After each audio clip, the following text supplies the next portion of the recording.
Hi అండి. Summer వచ్చేసింది కదా! ఆకుకూరలు ఎక్కువగా తింటే మంచిదని గోంగూర, పాలకూరతో ఒక రెసిపీ చేయబోతున్నానండి. దానికి కావాల్సిన ఐటెమ్స్ కూడా తీసుకున్నాను. దానికి స్టవ్ మీద ప్యాన్ పెట్టుకొని కావాల్సినంత ఆయిల్ వేసుకున్నాను. అందులో కొద్దిగా పోపు దినుసులు, కచ్చపచ్చగా దంచుకున్న వెల్లుల్లి రెబ్బలు, ఎండుమిర్చి, పచ్చిమిర్చి, కరివేపాకు, అలాగే ఉల్లిపాయలు. దోరగా వేగాక ఒక స్పూన్ అల్లం పేస్ట్ పచ్చివాసన పోయాక గోంగూర, పాలకూర 2 వేసేసుకోవాలండి.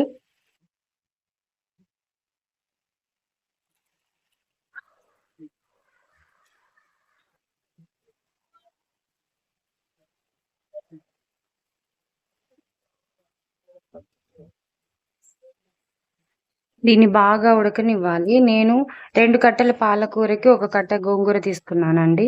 మీకు ఇంకా పుల్లగా కావాలంటే 2 కట్టలు గోంగూర తీసుకోవచ్చు.